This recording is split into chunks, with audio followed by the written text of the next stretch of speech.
Welcome to Souls on Tap. I'm Julianne Thon. And I'm Jennifer Cross. Today, we're honored to welcome a truly extraordinary guest. She's here to share a deeply personal and life-changing story, her near-death experience. What she encountered on the other side has transformed her understanding of life, death, and everything in between. We'd like to welcome to our show, Gail Baumgartner. Thank you for being here, Gail. Thank you. And I also would love to mention that you are the mother of Ginger Bayley, who is a medium on channeling Erik. Yes. And has her own episode. Yes. Also. Hi. Right. Yeah. Right.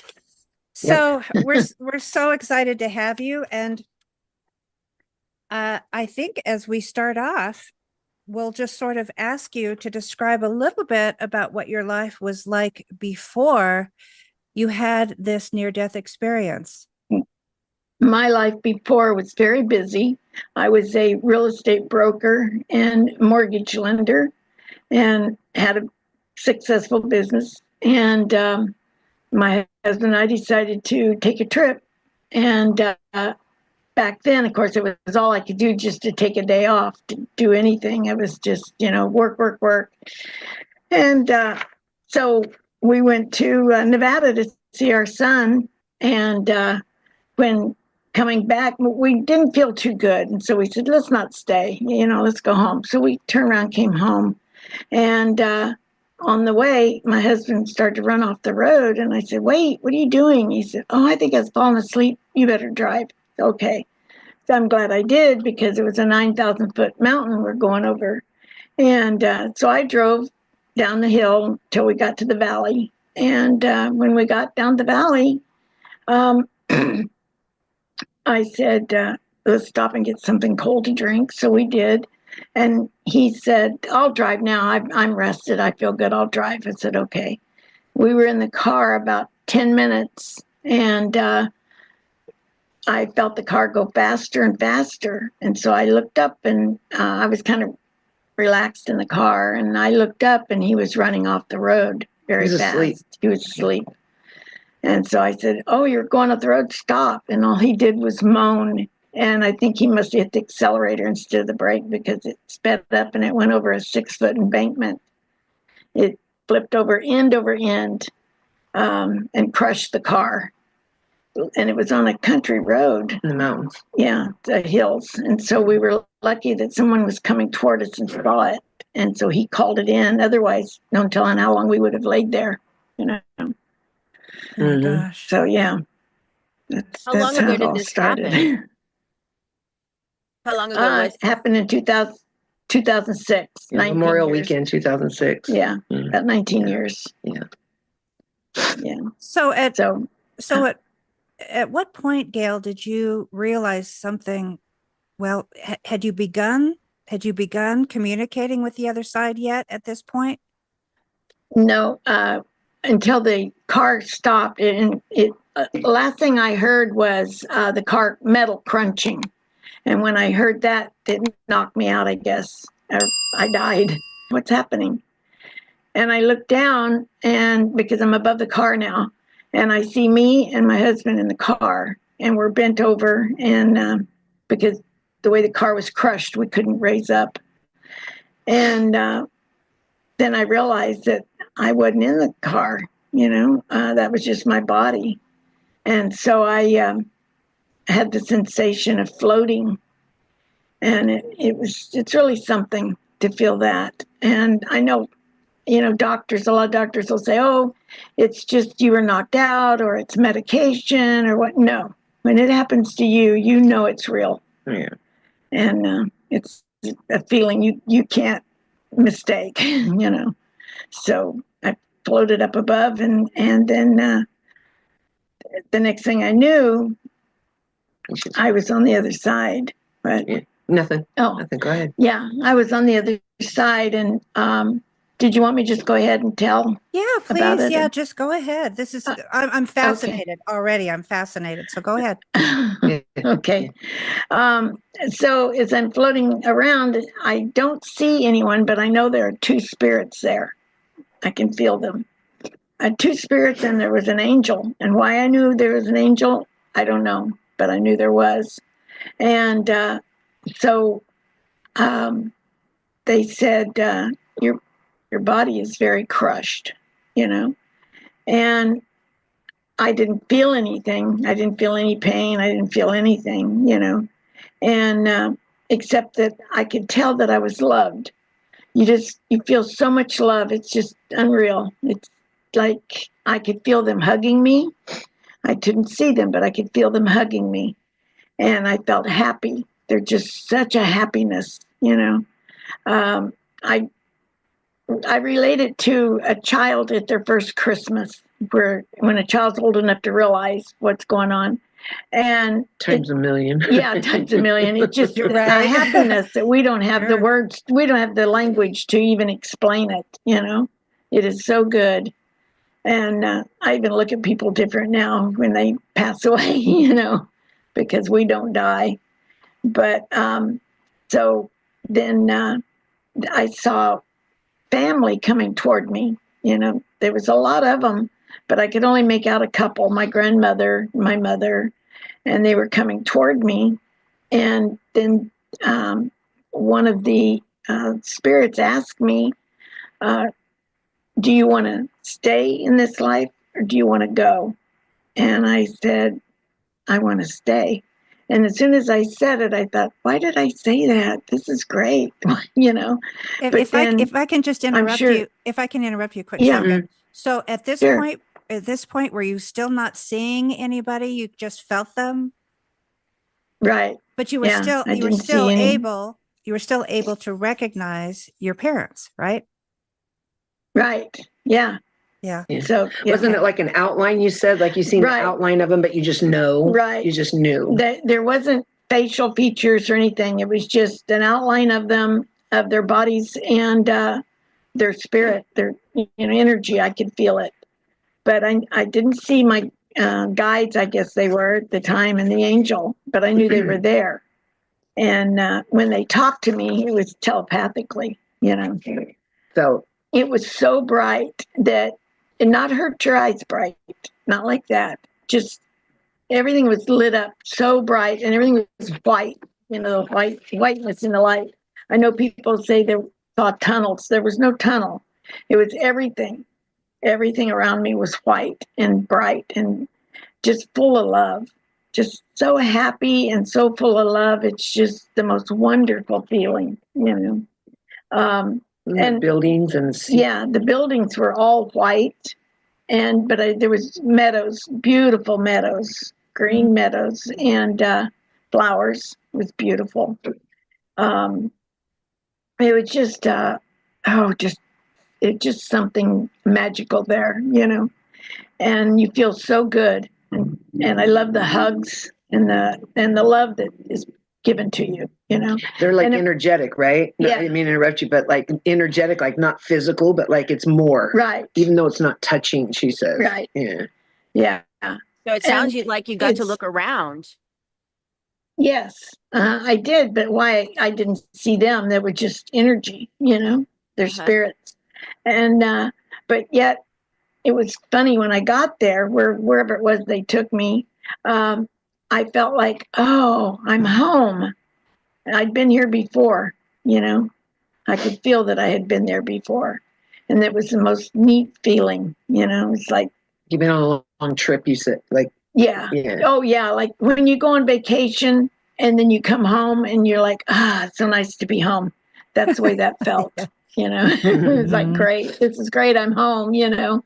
And when they asked me, you know, was I sure that I didn't want to stay here, you know, with them?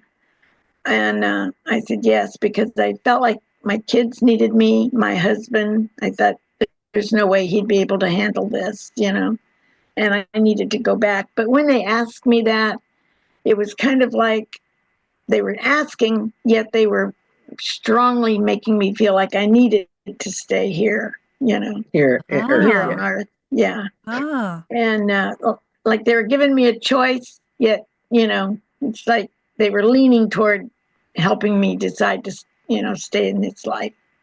Did they explain to you why? Yeah. Oh, they said because you weren't finished? Yeah, I wasn't finished. I had more to do, and that we're here to learn while we're here. And there's no hell. And so even though sometimes you think, oh, those people are going to be punished. Well, it's not like that on the other side. It's you're forgiven. You go through a kind of a, what do you call it? So kind of like a review? Like a review. And now you go through that and you're feeling all the things that you've done on earth, in this life, what you've done. You kind of relive that and you live how you've made people feel. Positive and negative, huh? Yeah, positive and negative. And if you've done harsh things to people, you feel that.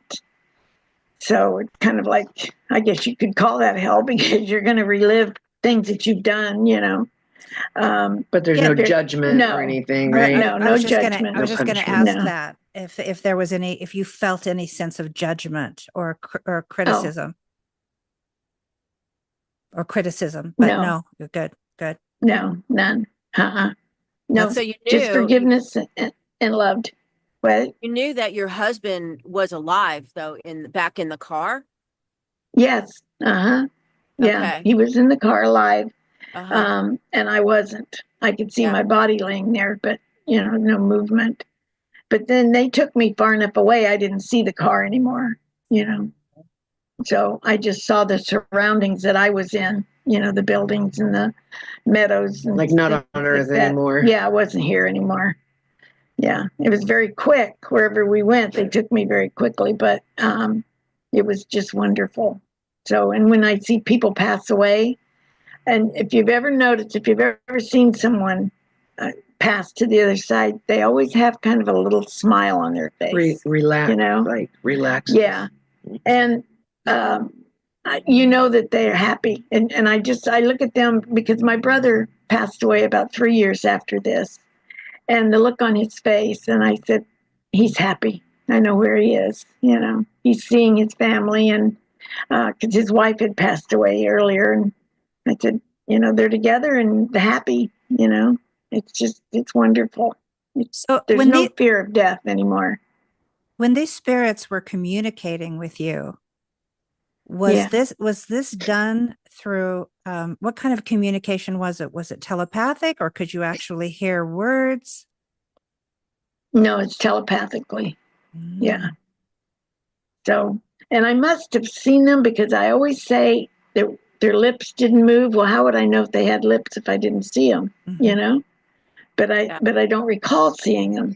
I think it's like a human construct. Like you were just on Earth, so it's like you still have that kind of thinking. Yeah.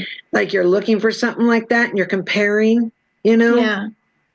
I know. I always thought of that though. Afterwards, it's like, how did I know? Because I don't remember seeing them. I just felt them. But yet I know that when people pass, that smile on their face, it's just a small one, But I know what they're seeing and they're happy. They've left here. This is a very difficult place to live. Yeah. And did they give you any advice? Anything that you brought back with you, or could you ask them? Well, yes, I'm brought back to stay here to learn and to be kinder. Have more humility. And just enjoy life.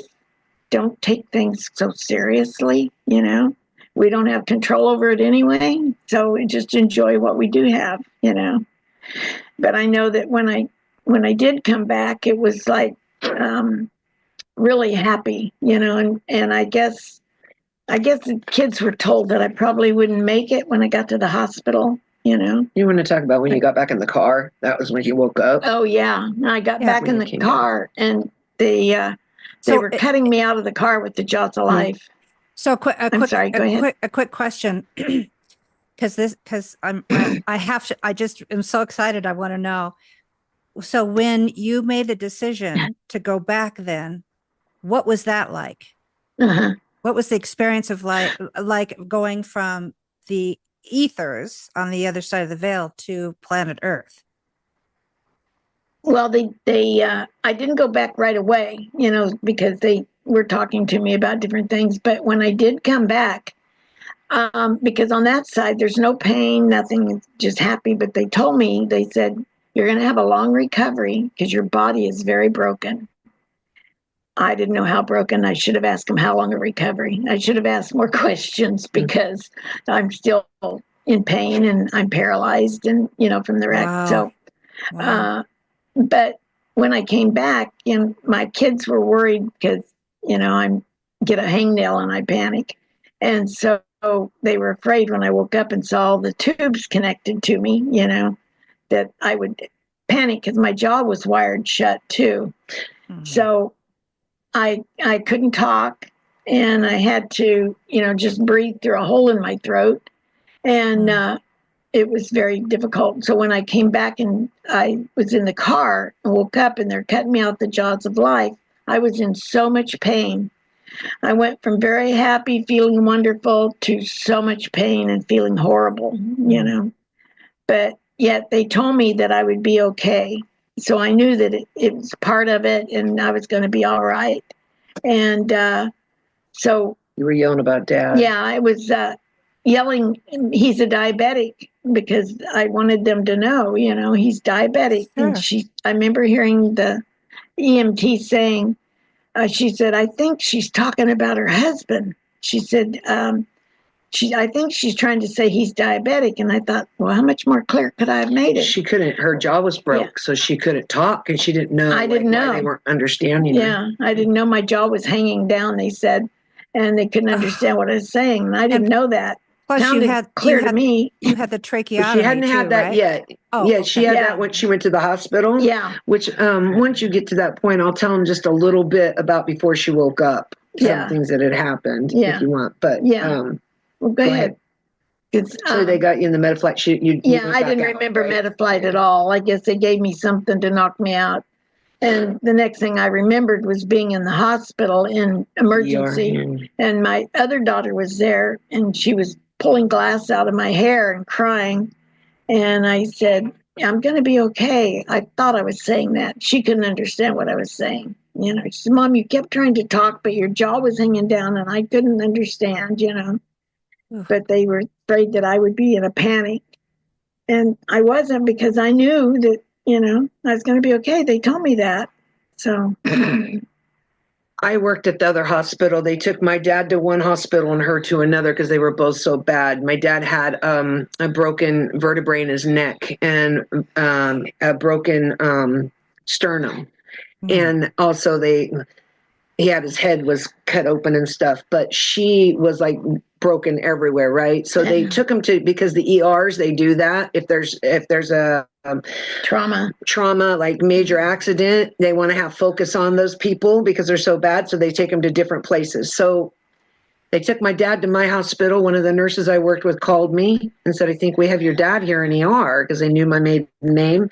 And I had just got home and got a call from my sister, and she said, call me, Mom and Dad been in a wreck. And that was all she said. So I'm like, oh my God, what happened? And then I heard from the hospital, and I didn't even know what had happened to her yet. I went to because my sister was with her, and I went to be with my dad. He was talking. He was awake. He was like, I'm okay. They were like gluing his scalp back together. Oh, wow. And then I know.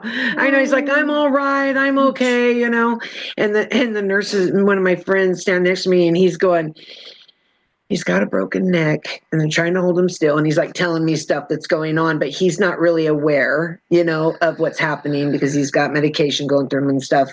He's got a little bit of awareness in and out.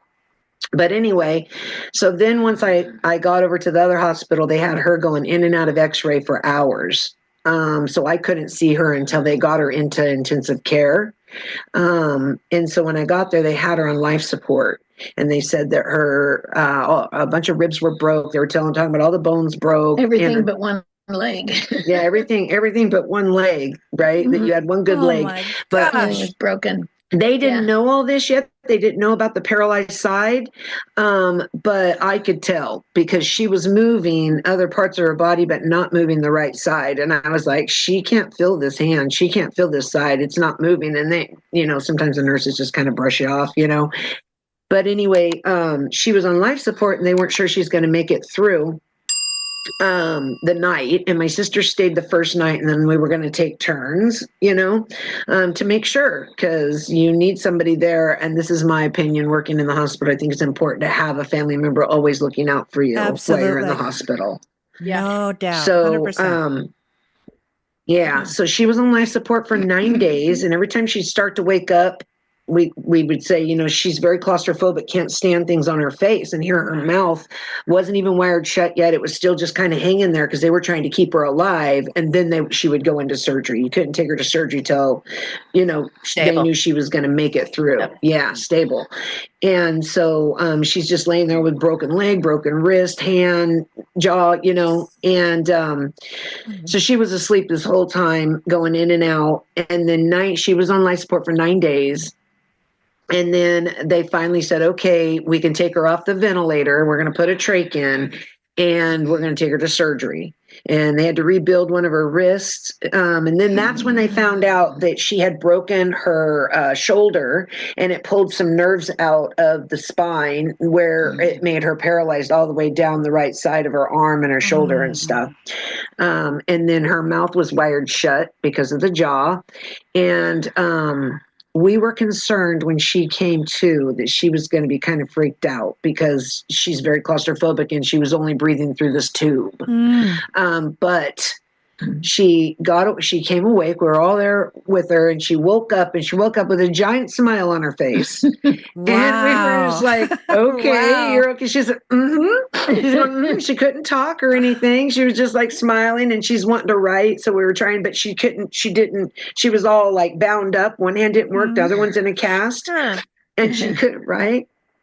So we were trying to get her a board where she could at least like try a little bit. Anyway, so she was smiling. And then finally, when she got to a chance, it took some time, got a chance to communicate. I think they even had a board, like a keyboard for her to like touch buttons or something. Oh, yeah. She was trying to communicate. Yeah. And when she finally got to do that, it was electronic. She smiled and she said something. I'm trying to remember exactly what it was. Going to spend the rest of my life telling everybody about this. About what I'm getting chills right now, but telling everybody about my experience. But she couldn't talk about it most, but she was just like so excited to be able to tell everybody, about what she experienced. We weren't sure what she was talking about yet because we didn't get enough of it, but she had her mouth wired shut for about another 2 months. She had to. She was in there for 6 weeks altogether. Yeah, so we took me and my sister took turns. And one last thing, my dad didn't know what happened to my mom. We didn't tell him how bad she was because he was in the other hospital healing, and he wasn't as bad, but we knew he was going to probably beat himself up for it because he was the one driving. Sure. And we did not want him to know until he healed. And when he got well, he had like this big brace on and everything, we took him to see my mom, and his eyes about popped out of his head when he seen her laying there with casts all over her, and her mouth wired shut, but she was smiling. So I think that helped, but yeah. I didn't know what I looked like. I didn't realize, I had all these tubes in me and stuff. And so when he came in, I was so happy to see him, and I'm smiling, and he takes one look at me, and I thought, who stabbed him? He looked terrible. Yeah, he probably was like white as a ghost. He went white as a ghost when he seen her. Oh yeah. It was, and he just looks down, and I wanted to say hi, but I couldn't talk. And so he just stood there for a few minutes and said hi to me and turned around and left. Yeah. He couldn't stay. Yeah, he was upset. And I thought, what was wrong with that? What happened? So. I was just wondering, since you're a psychic medium, were your abilities, were you using them yet at this point, or? No, No, not yet. Not yet. Even though I had things coming in, I never looked at it like that. But I just knew, like, knowing that she was paralyzed, not just because her hand wasn't moving. It was like I was being told that, but I never looked at it like that. Right? It was like I just knew things all my life and never really labeled it as a psychic because I didn't know that's how it worked. Right? But I just knew she was going to be okay. I knew, what was going on with her. I didn't know the experience she had. But no, I didn't know about being a psychic medium yet. I didn't know those were my abilities that was telling me some of those things. Yeah. My brother, when he came to see me, he said, he sat there and looked at me for a little bit and he said, "Sis, did you see something?" And I nodded, and he said, you went to the other side? And I nodded, yes. And he goes, "I knew it." He said, "I could tell." But and it's hard for me to talk about it without getting emotional, but there was some people, one of the nurses, I guess, heard my brother ask me that. And so she came in and she started asking questions and she wanted to hear about it. Well, good luck. I can't talk, Right? But yeah. So finally, the last week or two that I was in the hospital, the doctor came in and changed the trach to where he put a speak box in there. Yeah. So that I could talk. And so then my husband come back to see me. And so when he walked in, I said, "Hi." And he turned and it's like, "Oh, she can talk, Yeah. So that was good. But there was only certain people I could tell this to, and I could feel it. And I guess it was my guides telling me. But some people, they would they act like they want to know, but I knew I couldn't, It was like, no, don't tell them. They're not going to understand. And, I know. They'll just make fun, Now, were your jaws, was it still wired shut at this point? So you were still, so communication talking like this. She was talking like this. Wow. She would talk like that. And then you have the voice box there. Wow. Oh gosh. Yeah. That was a while. She had that happening for a while because she came home and I took care of her, like cleaning that and doing all that for her. For how long was that? Another 2 months or something. Yeah, it was a while. Yes. Yeah. 4 months, 4 months going through the recovery part. And then after that, I do want to say that with the corporate world that she worked in, she didn't realize this, but the rest of the family besides my sister, because my sister worked with her and she's kind of the same kind of worker. She was on the verge, I think, of maybe having a heart attack or something because she was overdoing it. Like we all knew it. Like she was overdoing it. Like she was working and not really paying attention to health stuff. And I feel like that I always felt that this happened to stop that because she wasn't able to go back after that, even though, and I got to tell you something funny, even though my sister was determined she was going back to work, and she actually, this is so funny, they had just got a new job, or like started working at a new loan office, and you have to do, I guess, was it a drug test or something, or they do background checks and they do all this stuff like health stuff. And she was going to have her do that while she checked out of the hospital. And I said, "Penny, Mom can't even walk." And she goes, they have elevators, Ginger." That's what she had told me. It was so cute. It was like both her and my mother were in denial. And I'm like, she's not going back to work. I'm sorry to say. I said, "Well, you can get me a wheelchair. Yeah, I'll be fine." Oh my I really thought I could go back. It took some time for the denial of how, or at least not the denial, but the acknowledgement of how it took a while. Yeah, how I don't want to say crippled, but how injured and how much it has changed. Well, the angel and the guides told me that I'd be okay. And although they did say I'd have a long recovery, and I didn't ask them how long, and it's 19 years now. So I think I should have asked more questions. Yeah, ask more questions. Yeah. Did you want to wanted to talk about how your views changed when you came back? Yeah. When I came back, well, first I was going to tell you about the trek. Oh, The yeah. doctor came and changed Scary. the trek out, and he puts in another one, and he walks away. Well, luckily, the respiratory therapist was standing there. What he put in, I couldn't breathe. It was too small. It cut off my air. Oh, And so I'm no. like, I can't talk because my mouth's wired shut. And so I'm kicking with my one leg that isn't broken, and I'm kicking the bed up and down. And he goes, "You can't breathe, can you?" And, no. And so he Scary. calls at the doctor. She can't breathe. He goes, "Oh," turns around real slow, walks over, takes that out, puts another one in. Well, when your air is cut off like that, you don't get air right away, you know? So it took a Right. few seconds to get air. And it's like, that was the worst feeling through the whole thing. Well, you that just was it. There- panic. You just panic. Yes. There was a lot of incidences while she was in the hospital. That's why we were trying. Yeah. We were trying to take turns to be there, not leave her alone You by herself. slide down in the bed, and I'm laying there like this, all slid down. They don't Yeah. come and check. They don't, Yeah. you know, Yeah. I can't call them. I can't do anything. I can't communicate. That's It was like really awful. you were Yeah. saying, Ginger. That's why it's so important to have somebody that is there that can advocate for you. Yes. Mhm. Yes. Really Yeah, important. it is. And you don't need to know like everything about medical, like just because I worked as a nurse and worked in the medical field, you don't need to know that. Just be there for them, looking out for them. And I mean, you have a Google machine now. You can Google what you need to know Yeah. too, you know? So I think it's important though, that somebody always has someone with them. Yeah, when Yeah. you don't have arms, you know, neither arm would work. And one was in a cast, You one can't didn't talk, move. yeah. I couldn't talk, couldn't move my body. Wow. So Wow. it was really hard. Yeah. And to try to finally, I got a board that I could write or point to letters. So, and my friends later said, "We realize how we can't spell." Yeah. I was spelling things to them, and Oh. they're trying to figure out what is she saying.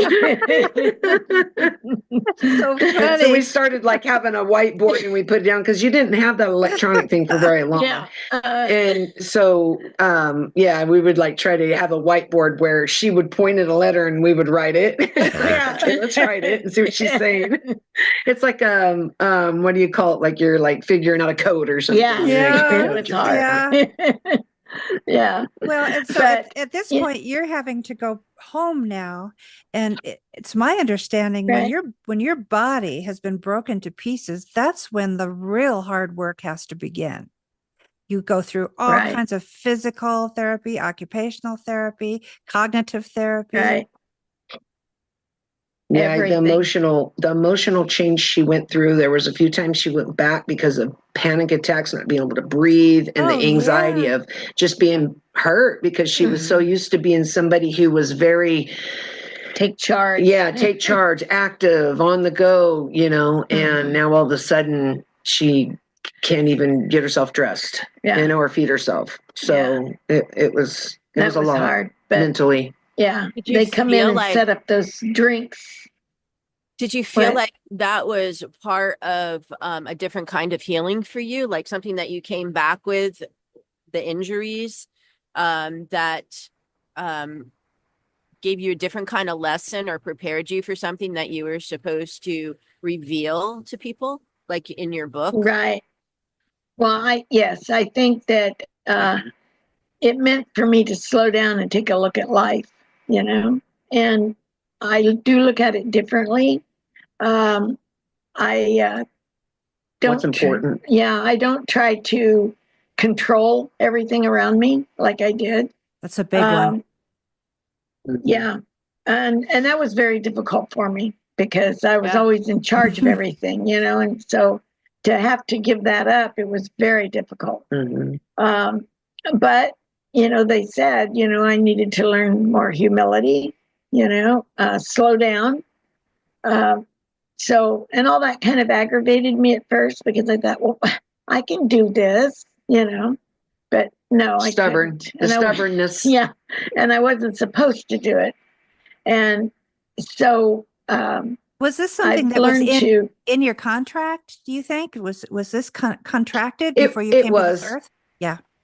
Yeah, it was. It Yeah. was. And I also, something I seen later on after my dad started getting very ill, is that she needed to be here because I don't think he would have made it through that like he did, being sick and all the things he went through without her, by his side. Yeah, so, he had a hard and if she time. was, I mean, before she was not home a lot, he was home retired, doing the retired thing, and she was gone a lot. And so, I don't think it was just her going through this because she needed to be home, but there was a lot of things that she was I'm sure. changing and learning about what's more important in life. Not that she didn't care about family. No. Totally family oriented person, but this was more her focus now, and it was hard to let go of the other side. Assuming that your priorities had changed a great deal. Exactly. Yes. Yeah. I was just going to say, things that seemed so important to me before weren't important anymore. Right. Things that I always chasing the dollar, working and making more money, make more money. And that wasn't important to me anymore. It was like, I had to go from, a 6-figure income, to 3, almost down to a 2. And that was difficult, but it was for me to learn. And so I actually was very happy. It's like, I didn't think I could give all that up, and I did, and it was okay. But, I heard a saying once, and it went something like this. Somebody was talking about another person who was very type A personality, and that everything was about getting to the top, getting to the top, getting to the top. And this person said about this guy who was just so driven that ultimately he had the corporate ladder there, and by the time he got to the top, he realized it was leaning against the wrong building. Oh, wow. That's profound. Yeah. Wow. That's good. Another way of saying that sometimes what we think is important is not important at all.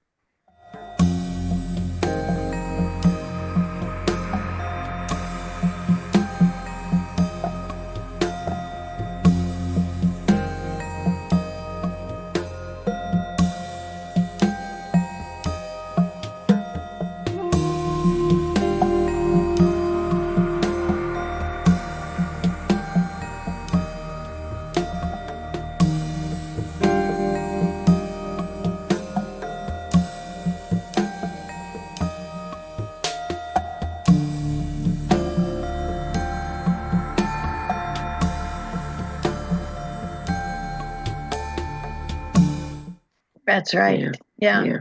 That's what I had to learn. And it was okay with me, my husband and I enjoyed simple things, and so we found a lot of pleasure in that. Get to spend a lot of time together before. Yeah. And it was good that we got to spend that time together because, I lost him. And so it was good that we had that time. But I know that I look at everybody differently. I don't look at them as critical. People are people. Try to love everybody. You might not love who they are or what they do, but you can love the person. You can love that spirit. Isn't that something they told you too? A few of those things about life, right? Yeah. So did you happen to come back with any heightened sensitivities or any kind of spiritual just talents? Well, that you I didn't kind of had that before all my life. Yeah. I had that most of my life. But I don't know that I think what I seen was it started when she got after my dad passed, and she has always had those abilities, but didn't, like me, didn't look at them like that, just always knew things. But I think what I had seen with her is that started getting stronger after my dad passed because she was making connection with him and keeping that connection. And since then, she has grown her abilities. Right. I think she doesn't trust in them as much, but I see her using them. Yes. Yeah. Plus, I know they're there watching after me, and because I met them on the other side. So I know they're here, and they told me they'll always be with me. Mhm. And so I've tried to get closer to them, and I'm very aware of them all the time now. So I believe differently than I used to. I'm not a religious person. I'm a spiritual person, is how I look at it.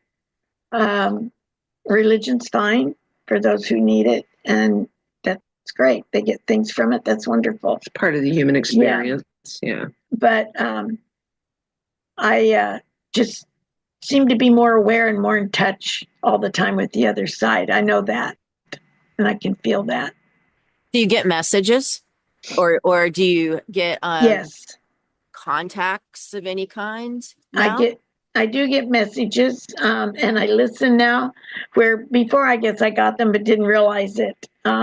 Like when I did get well, where I could walk and talk and drive and everything.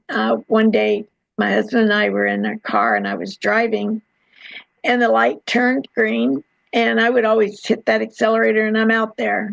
But Leadfoot. yeah, something said, no, stop. And so I did. I didn't go. And this guy ran the red light and just flew through. If I hadn't listened to that, I would have been wiped out. Yeah. So, and that's happened several times, different things like that. But I've learned to listen and be aware that they're there helping me. So, So That's wonderful. Did you want to, you've already, oh, sorry. I was going to It's say okay. there was something that you were going to say, one of the most important things, something that they said that was very important for all of humanity. You were just going to say, did I write it down? yeah, love all things, practice kindness. Remember? Oh, yeah. It was just kind of a statement that they gave her that she Right. wanted to, Yeah. but you've kind of said it a little bit throughout. It's important to love all things and to love everybody that you can, practice that. It makes life so much easier, It's like what I did find is coming back to Earth. This is a very heavy place. And that's one thing I felt when I came back, because I was very light there. And just, it's a really good feeling, just very light, and your spirit is light, you're happy. You come back to Earth and it's heavy and everything is painful, and it's just not just physically painful, but mentally painful, So you have But to really necessary, practice. right? Huh? But necessary. Yeah, but for the necessary. learning. Yeah. Well, and some people But everything that is- have had a near-death experience, as you have had, even talk about how their eating changes, that they no longer can tolerate really heavy meals and heavy, dense foods, that they are eating much Right. lighter. Did you find that with yourself? Right. Mhm. Yes. I found that. But some of that is because my tongue was cut in half. They didn't know that Oh until my they went to gosh. wire my jaw. Yeah. Oh, And so when that healed, I can't drink sodas or anything with carbonation. It burns my tongue, and spicy foods burn my tongue. Mm. But I don't desire the same kind of foods, like you said, lighter is better, just can't eat the heavy meals. So, yeah. It's like you still strive for that same light feeling without knowing it, huh? Yeah, I guess. Yeah, because that was just, it's wonderful. And there's been people that, like one lady that come to visit me, and she seemed kind of sad. And I said, well, what's wrong? You having a bad day? And she said, well, her daughter had been killed in a car accident. She was an adult, had family. Her and her husband had been out with some friends, got in a car wreck, and she died. And she said, if I just knew she was okay. And so I said, well, let me share a story with you. Yeah. So I told her about the wreck, and she said, oh my gosh, I feel so much better now. That happened. And then It's been a few of them. Yeah, That's there's been a few beautiful. of them. times. that's beautiful. Another lady that her baby drowned, and he was 2, and he drowned in her pool, and she's just really, you don't recover from that, Mhm. and she was going out to his grave. It would have been his birthday, and she's having a hard time, and she heard me talking to another person about what had happened to me, And she said, "Oh, would you tell me?" And I said, "Sure." So we Wow. sat down together and I shared it with her. And she said, "Oh my gosh." She goes, "I go to his grave and I cry and cry." She goes, "I don't have to do that anymore." You know? Oh, So, That yeah, gave me chills. I just got chills. Right. really That's helped her. I you know, me too. But yeah. there's some people you can't share that with, Yeah. and I know they tell me, the guides tell me no, you know. So So your I guide, just tell them sorry another time. also sometimes people ask you, but your guides tell you, no, no, Right. no, this is not the right time for them. No, Right. no, they don't Well- ask her. She well- just knows that there's some people that have the similar incidences in their life, but she can hear her guides telling her that not to tell Well, them. there is some that will say what happened to you, Oh, And, okay. yeah, they'll say, what happened to you? And it's say, oh, I had a car wreck, and Yeah, don't say anymore. she knows like not to tell. Right. I know for a reason. One of the reasons for this is from from Erik, is that some people need to continue on their journey with a little bit of struggle. Like this would change their path and they wouldn't grow as much, if that makes sense. Yeah. Yeah. So that's, I think, why there's some resistance there to hold that you feel to hold that back. To Air guides do that. That's what it feels like. Yeah. Yeah. I was actually sense. told by somebody who channels, the spirit said to me that, because I could, Sorry. Jennifer will love this, but he actually said you can be quite bossy. And he No. said, and he said you really have a tendency to want to run out and fix everything for everybody, and you have to understand that by doing Mhm. that, you are impeding their ability to grow the way that they need to grow. Yeah. There's a particular way that they need to be guided, and it's not your Yeah. way.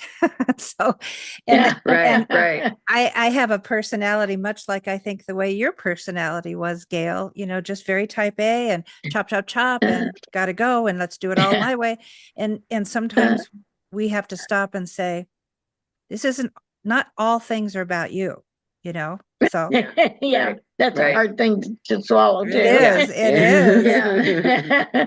Hard Because habit to you break. can fix it and make it better for them I if they know, just right? listen. If they would just listen. Right. But that would be like riding the bike for the child. Yeah. Or not Right. letting go of the bike. Yeah. They're not going to learn. That's a good Right. analogy. That's exactly right. Mhm. Yeah. Yeah. Yeah.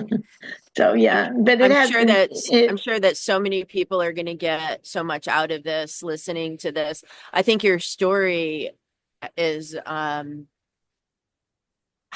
everything that you've been through. It's just so amazing that 19 years later, you're still happy and find joy in all of this. And I think that's amazing. I mean, I can't thank really you, but imagine. I can't imagine being that. I Okay. had a friend that has said to me one day, she said, I don't understand. She goes, with all you've been through, why are you so happy? Yeah. And I said, well, happiness is a choice. Choose. And I said, it feels better than unhappy, Happiness makes me smile and laugh and take life lighter. Yeah. So that's how I choose to be. And she goes, oh. And I said, so get up every morning and decide, I'm great. This life is going to be wonderful You today. make that choice. And I said, and you see the difference. So a week later, she came, she goes, I did what you said. You're right. I feel better. It's like, Right. okay. I wanted to add really quick that there's a couple other things besides the corporate work. My mother is a seamstress, a quilter, and she was a hairdresser with her own shop for many years. And those are things that she wasn't able to do after the wreck. Of course, she's the stubborn part was a good thing because she was determined. And now she's able to use her hand a little bit, even though her arm doesn't work. She can use her hand, so she does still do her sewing. Nobody was going to stop her from doing her sewing, that's for sure. So, but those are things that that she identified with, of who she was, right? And to have that taken away just overnight almost, is a lot. So I just wanted to add that in because we didn't bring that up earlier. Yeah. But that's important because we all need goals, and sometimes we we discover how strong we really are and how we can persevere because of some of these horrible tragedies or the trauma that people go through. And like you said, Gail, you can choose to be a different and better person because of your experiences, or to become embittered and angry and sad. You really do have a choice, is how you choose to learn from these experiences. And it seems like you have just done a beautiful job with the whole thing, not just the near-death experience, but also what you had to go through in terms of understanding your limitations. And I'm sure that it required a great deal of self-love too, because you can't really love others until you learn to love yourself completely. That's true. Yes. And so, but no, go ahead. No, I'm done. Go ahead. Oh, I was just going to say that I couldn't have done it without the family that I have, because I found how strong my husband could be for me. You know, he was so good to take care of me and do what he could. And my kids were just right there. They were right on it. And my son lived in Nevada. He moved back to California. And my kids all live around me, and they're just right there helping me constantly. You know, they help me. Makes a difference to have people standing by you. Yeah. I do have to tell you what was funny is when she did wake up after being on life support for 9 days, the doctor came into her room, and because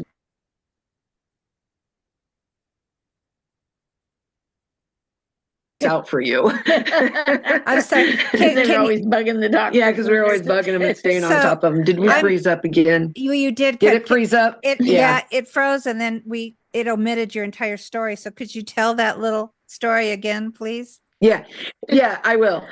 So what was funny is when she finally did come off of life support, and she woke up and he came into her room, the doctor came in her room and he says, you know, you have a family that really loves you and watches out for you. I just want you to know that, because we were all there taking turns and making sure, you know, I'm sure they felt we were a pain in the butt, you know, but we were just making sure that things were done, right? Because they're, you know, not to say the medical system is messed up, but I think it's important. I think it's important, you know, that Ginger did things like she bought a little tub. It's a blow up that you has a drain on it to wash my hair. Well, they weren't washing her hair. You know how good that feels to get your hair washed when you're laying in the hospital bed. So and this little inner tube that she had. Yeah, it's a little sink you blow up. Yeah, and it has a tube coming off of it to drain the water. So she had a bucket under it. So when she washed my hair, and then we put little ponytails in her head. I know. She had little ponytails coming. Yeah. She's like, "What are you doing to me?" They would do the two ponytails. They did one on top of my head one time. I was pitiful. Well, you know, and trying to make it fun, you know. Well, I was just going to say that's another huge component of healing, is understanding how to use joy and try to lighten up a little bit. You know, have some fun. Yeah. So I would love it if you could talk a little bit about your book. I understand that it's soon to be published, and I know you don't have a title for it yet, but tell us a little bit about what was the process like once you decided, and how did you decide that you needed to write a book? Well, everyone that heard the story and they'd say, "Oh gosh, you need to write a book. You need to write a book." Then I'm not I can't write a book, but then more they said that, I thought, you know, really this needs to be put in writing so people might get help from it, you know. Yeah, to help more. Might help them. And so I started writing it, and I thought, where do I start? And so I just started way back when, you know, I was old enough to know what's going on in the world, you know. So because when I was a kid, I did have a feeling that we were on a stage and being watched. I just had that feeling, you know? Yeah. And I thought, you know, we're here to do certain things, and I'm supposed to find out what that is, you know? And that's how I felt as a kid. Yeah. And my mother, she was very intuitive. And so she helped tell me a lot of things when I was a kid. And I thought, I find out later in life she was right. She knew a lot. And so I'm, just writing about my life and what prompted me to do things, and different times that, I have been touched and been watched over. For instance, I got a lung infection and got very sick, went to the hospital, and I was in there 9 days. And I kept saying, I gotta go, you guys, let me out of here. I've got a new job to start. I can't just lay here. Same thing. Yeah. I could hardly walk. I was so weak. And so the doctor said, okay, I'll let you go home if you come back in a week. And I said, okay, yeah, sure. I'll come back. So, Sure. Yeah. So he let me out, and I went to my new job, and I was the boss. So I got everybody organized, closed my blinds in my office, lay down on my desk. I was so sick. Oh my gosh. I do that. Yeah. And then, so I didn't go back, of course. And he calls me, and he called me himself, and he said, I need to see you now. All right, gee, what a pushy doctor. So I go back, and he goes, they took x-rays of my lungs again. And so he goes, I don't know what happened. He goes, but I was prepared to tell you, you had less than 3 months to live because you have lung cancer. He said, according to the x-rays today, there's nothing there. It was gone. It was gone. Oh, Yeah. oh my And goodness. I knew it. Wow. I knew I was that sick, and because I could tell the way they were all acting around me, And but when I came back and he said that, I thought, oh, that's what was going on, because I could tell that I was better, This is before the accident. Yeah. Years before. Yeah, years before. So do you? Yeah. So do you think that was maybe one of your exit points? Yes. Yeah. I do. Wow. That you could have acted on. Wow. Uh-huh. And for some reason, you already knew spiritually and intuitively, you still had a lot more to do on this earth. Yeah, I did. Yeah. So do you think that with the help of your angels and your guides that you actually healed yourself? Well, I think, with their help, Yeah. With the help. Yeah, with the help. I think it's important for everybody that's listening to know that you are your own healer. You have the abilities to heal. Did we freeze up again? No. Did we freeze up? Okay. I was making sure. You have the ability to heal yourself. It's all thought. It's all belief, and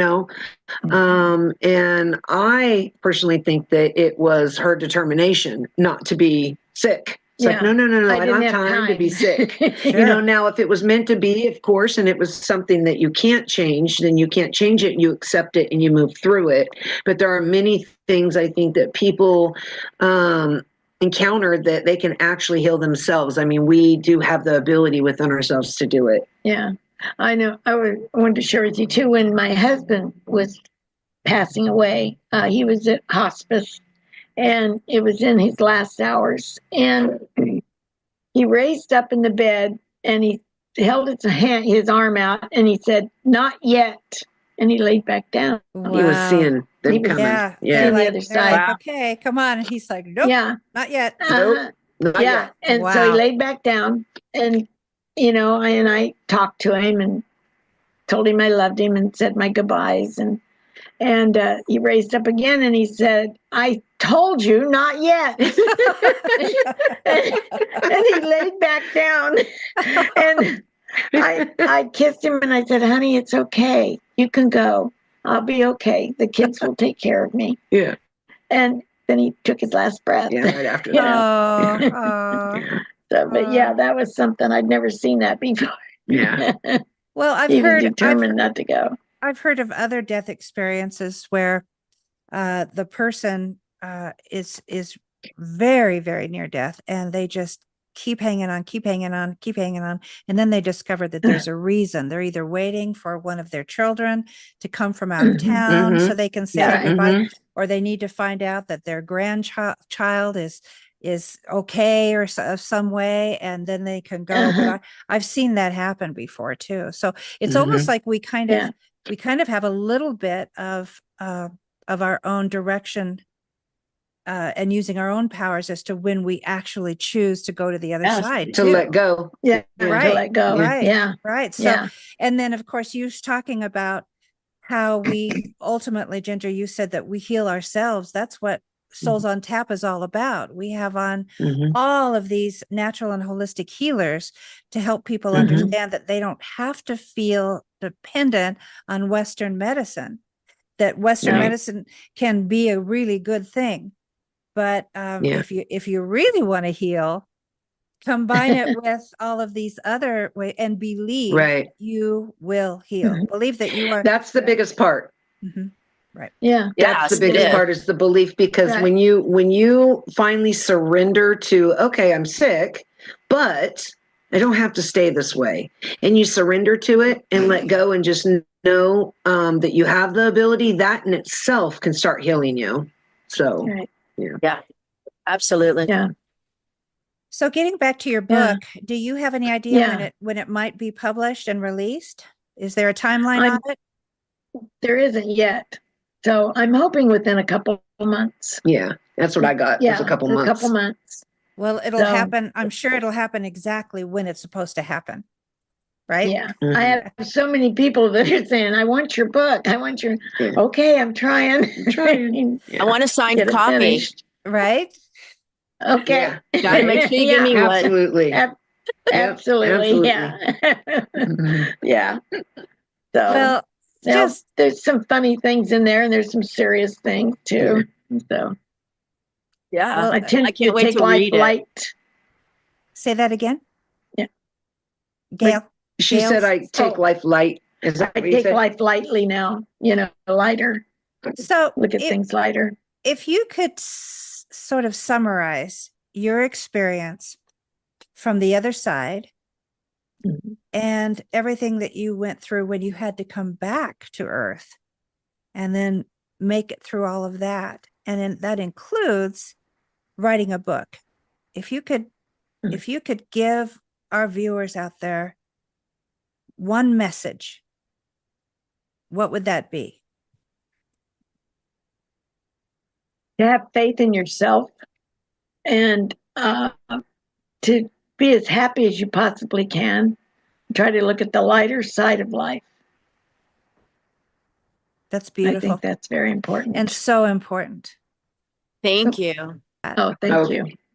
Thank you. We're excited for your book to come out. Can't wait. And I'm with Jennifer. I'm going to beg you for a signed copy, please. Okay. Absolutely. Absolutely. So I just want to thank you so much for joining us and being willing to tell your story, because it is such a beautiful story. And thank you. You've already taught me, just listening, you've already taught me to remind myself of what's important, especially when you go through the day-to-day. Oh my gosh, this didn't turn out the way I wanted to, or this isn't happening the way I wanted to. You have to believe that it's all happening in this beautiful, balanced way that Source is allowing us to allow to happen. We have to allow it to be. And you have such a beautiful message, and I just really appreciate. Thank you. I love that, and I love your concept of just choose. You get to choose to be happy, and I absolutely agree with you. And I don't always remember that, and I'm going to try to remember it more. And I thank you for that reminder, because it's so true. My brother told me one time, he said, because I was always type A, doing everything. And he said, Gail, stop. He goes, everything, he says, ignore the small stuff. And everything is small stuff, so. Yeah. Ignore the small stuff. Everything is small stuff. Yeah, so everything is small stuff, yeah. Right. And that's two things in life. He holds up two fingers, two things in life. Small stuff and everything is small stuff. Refer to one. Yeah. Well, that certainly makes it more simple to understand. Yeah. Wise words. Yeah. If you think that it is, nothing's that important, Yeah. Yep. Well, thank you. I have enjoyed this hour immensely, and thank you so much, Gail and Ginger. Thank you also. Thank you. It's always a joy to see your beautiful face. Thank you. And Erik, I know you're there too, so thank you, Erik. We love you. He's pulling his face out around a curtain like he's been hiding or something. Yeah. I'm here. I think he was sort of like, "Oh, they got this. I don't need to. I don't need to tell them what to do." So to all of our viewers out there, thank you so much for tuning into Souls on Tap. And if you enjoyed today's episode, please be sure to like and subscribe and hit that notification bell so that you'll never miss a drop of wisdom. We'd love for you to share any thoughts that you have and add any type of healing modalities because you would like for us to showcase, because please remember, we are here for you. So until next time, stay curious, stay connected, and we'll see you on Souls on Tap. Thank you.